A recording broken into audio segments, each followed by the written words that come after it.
Hey everybody, it's Flyin Ryan here, back with another Star Wars vehicle from Air Hogs.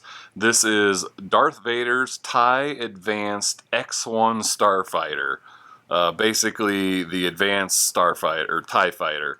A little bit, normally the TIE Fighter is just kind of the center piece, but this X1 Advanced one has this big body, so it actually works as, an actual flying model. They're able to give it, real flying characteristics. This back kind of angles up. I don't know if I can really get that to show up on camera, but it does actually fly. This is a plane, and it flies just like the X-wing that I reviewed a while ago.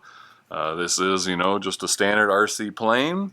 It has dual ducted fans there, so you can see there's two sets of fans. And then it actually has a rudder here in the back, so this piece moves back and forth. So, it sucks air in the front, comes out the back here, and then that rudder guides it, and that's all it uses to fly. None of these parts out here move or anything. So this does turn a lot sharper and faster than the X-Wing that I reviewed. However, it's pretty unstable. This is not really the best aerodynamic platform by any means. So when it turns, it kind of wants to stall a little bit, and it gets pretty hard to control. And I've only tested it so far out in front of my house, which is actually somewhat doable, definitely more so than the X-Wing. But I haven't been able to get it to fly long enough where I would feel comfortable doing my flight review out there. But I have done it enough to get flight times and sort of get a feel for it. So I'll have to take this out to a bigger area for the flight review and try to get a good flight of it. But flying it in a small area is probably not going to work out very well for you. It seems slightly doable, and maybe with a ton of practice you'd be able to get it down. But I just found that trying to turn that sharp in small areas, it just would not, and it would end up crashing. I did give it quite the durability test though. I mean, I've crashed this thing out in the street, on the concrete, hit it really hard, and I've just kind of chewed up these LEDs here in the front a little bit and took just a tiny little piece off of the wing here, but otherwise it has not broken at all, and I've crashed down on the wings and nosed into the ground and everything. So it seems pretty durable, especially if you were out in grass. I think you're going to have a hard time breaking this one.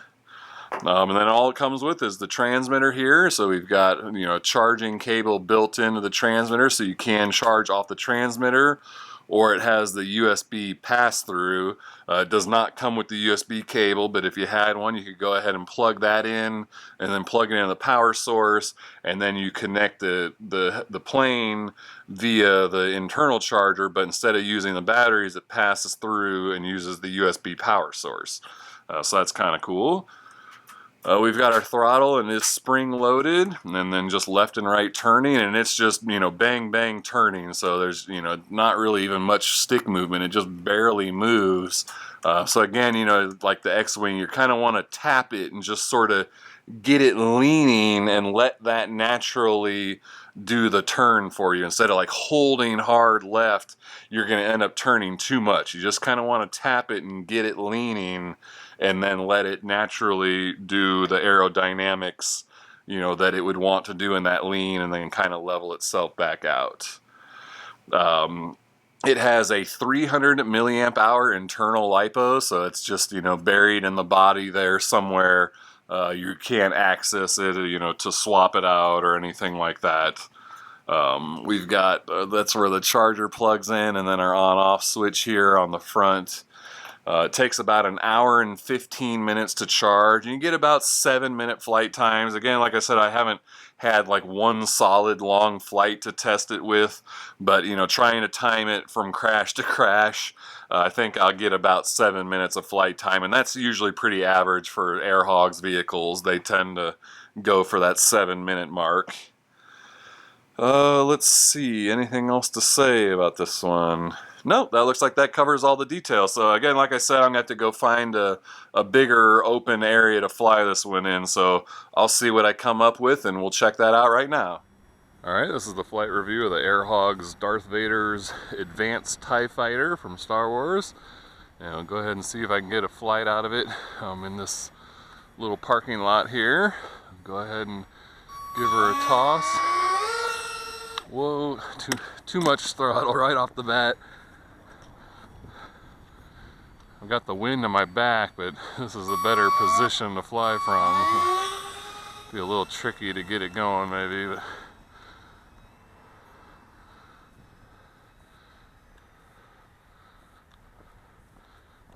yeah, it looks like I needed some trim. I couldn't get it to turn right and it kept trying to go off to the left. Looks like I may be able to get a flight out of it here. I just gotta get it trimmed out. Maybe I'll stand over here in the grass and fly the other direction. Need to start out with it facing into the wind, not with the wind in my back. The car is kind of in my way there. That's when I didn't want to fly over the car.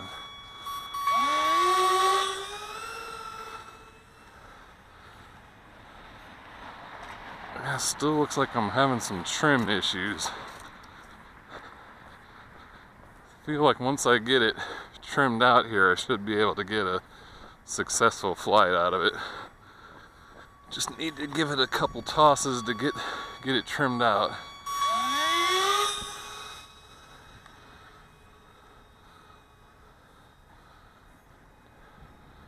There, I think I got it going.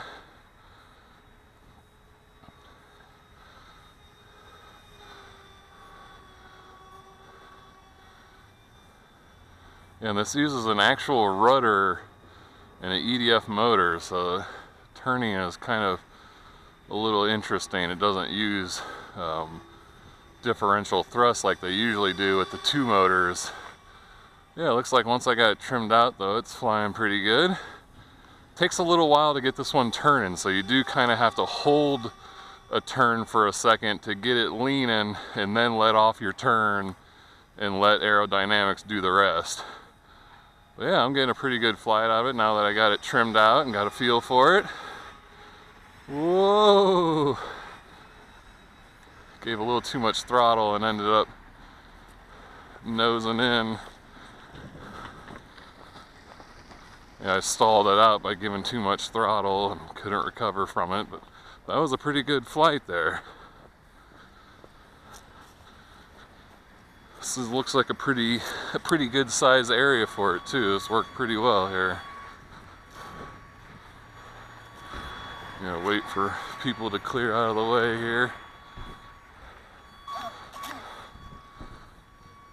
This is a private parking lot, but people like to use it for other purposes.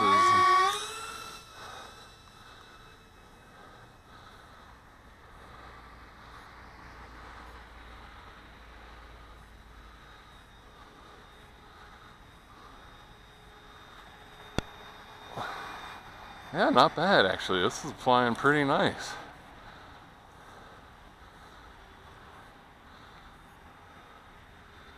Got a pretty calm wind right now too, so I got pretty good conditions for it. It looks pretty neat. Whoa, come on, turn, turn, turn. I was holding left turn there and it didn't want to turn. I think once I got out past this building, I got into a breeze that was pushing it to the right and I was trying to fly to the left and it wasn't having it. Not a lot of turning authority on this because it just has a little rudder in the back. Let's see, where is it? There it is. So yeah, it's just turning with this little itty bitty fin in the back there, so not a lot of authority in the turns, and it also whines really bad. Looks like I'm getting pretty good flights out of it though.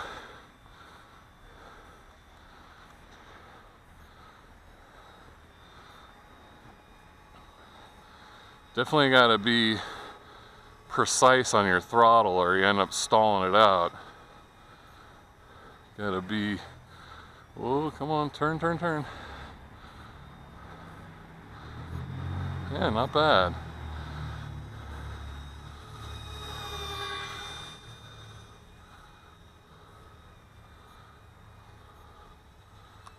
Oh, durability test.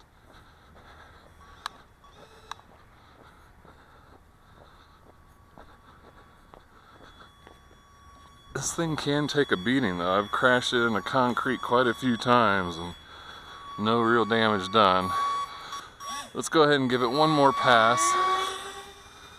But I think I've showed it quite well enough.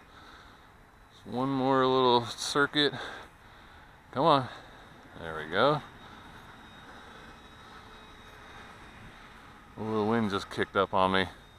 Oh, come on, wind. Around the pole. Yeah, the wind just kicked up. Whoa. Let's bring it back. Oh, I tried to grab it but missed it. Alright, let's turn it off so it stops that whining. Turn off. There we go. Alright, well, not bad. I was kind of expecting to have a little more trouble than I did, but it seems like this was a pretty big enough area for it actually, and once I got it trimmed out, it flew quite nice. Well, there we go. That's the Air Hogs, Darth Vader's advanced TIE Fighter from Star Wars. Pretty neat little plane. Check the video description for a price and purchase link. I thank you for watching, and I'll see you next time.